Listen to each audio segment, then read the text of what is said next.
and welcome back to the Sacred Journey. I'm Abigail up here, and now we're going to talk about materials that I use in my studio. So, first one is brushes, okay?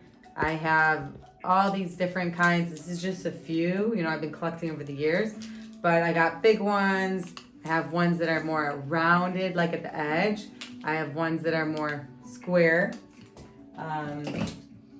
And these are dollar and roundy. I think I like those really good.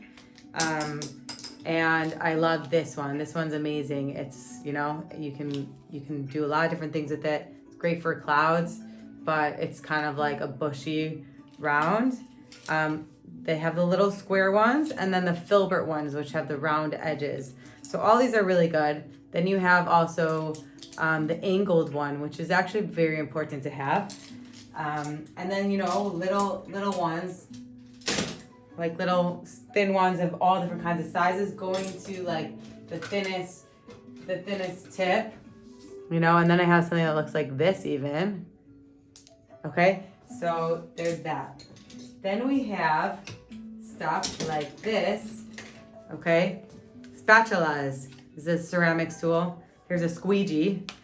This one's really cool. This is like a kitchen tool. Oh, I guess you're supposed to use this for eggs, but just showing you can use all different kinds of utensils, like play around with what you have in the house, Q-tips, this, that. So I use these, if I want to put a color on like that in a transparent way. So there's that. Palette knives are very important. Some people make whole entire paintings with palette knives, but here are some different shapes. I have this small one too. This is kind of like a ceramics tool, or even looks like a dentist thing. I just got this one. I'm excited to try it out. It has these little ridges, so we'll see what kind of marks that makes. Okay, next is paints. Gotta have your paints.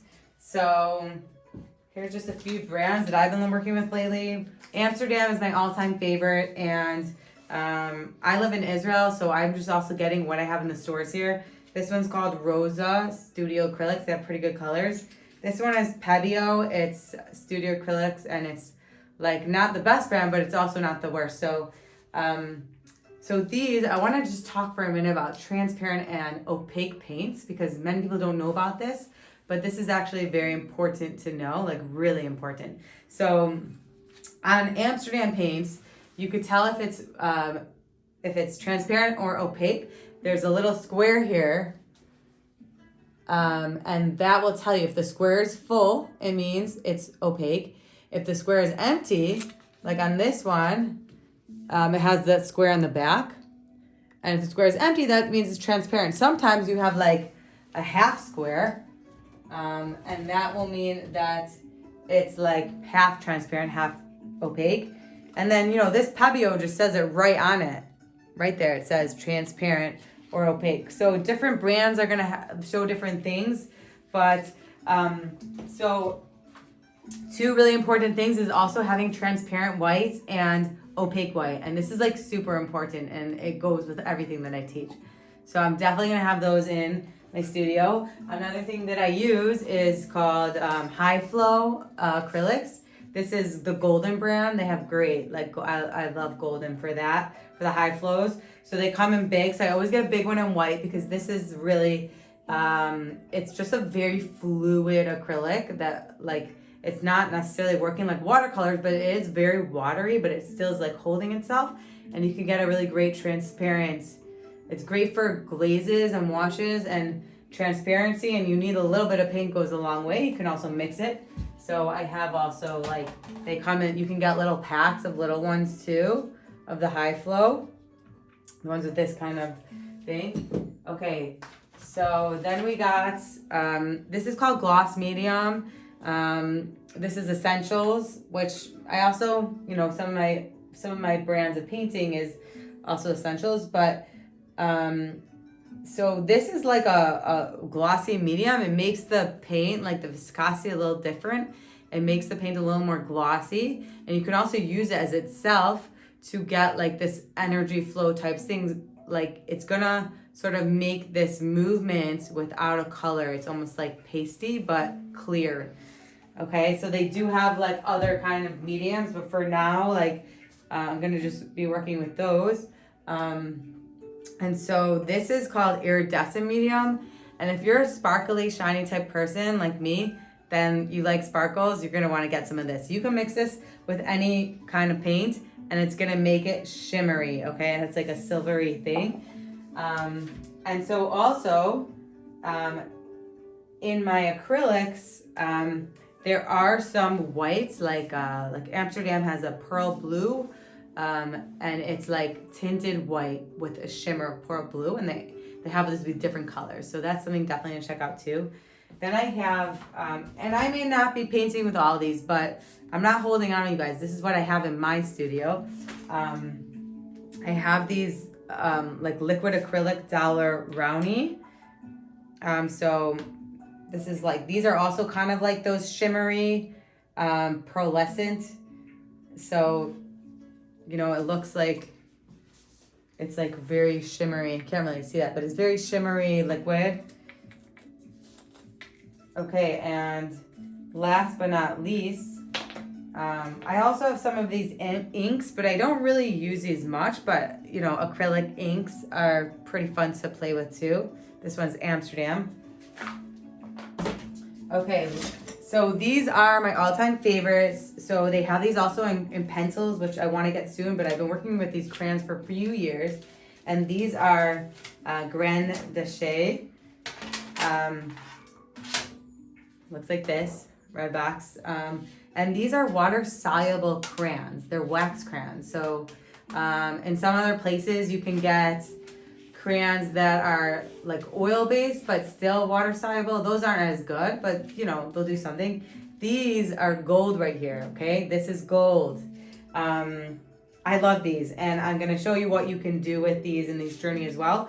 But these work sort of like watercolor, and you can get a really like kind of like watercolor feel on the canvas, and they can also go on top of either wet transparent paint, or they can go on top of dry acrylic, so you can mix and match, and it's just amazing. Okay, trust me.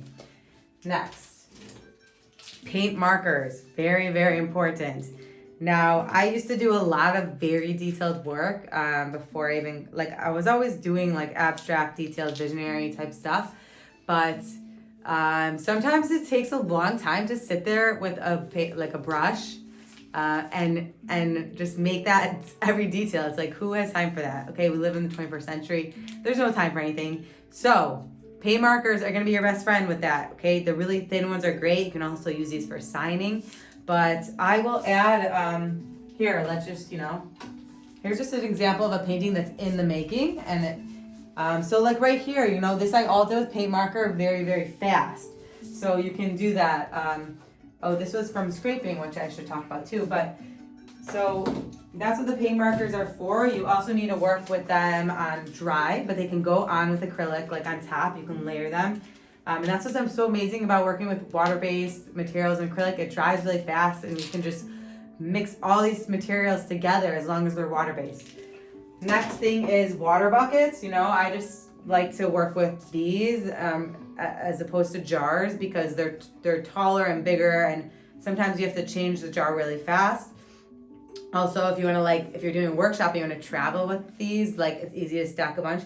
Anyway, I like to have 2 or 3 like ready to go, and I'll have one for darker colors, one for white, and then another one if I want to change out. Because if you're someone like me, like in this particular moment in my life, the studio does not, it's a room in my house, and it doesn't have a sink. So when you're in the flow, you want to, like, you don't want to have to leave and go change your water. So it's great to have like ready to go, like 3 buckets ready to go, so that, because once it gets very muggy, you need to change it. It's going to affect your painting. So that's that. Then I have paper towels, baby wipes. Yeah, and so, oh, and then like palette.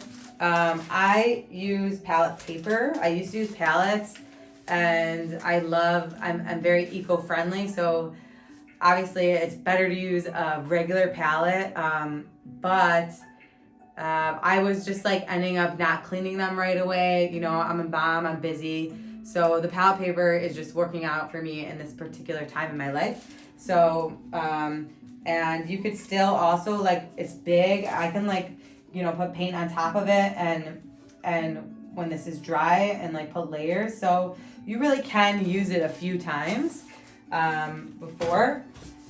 And so those are the materials that I work with a lot and that we're going to be using throughout this journey, and that I'll be showing you stuff about. And the next part, we'll be doing a guided meditation to take us into the flow. See you then.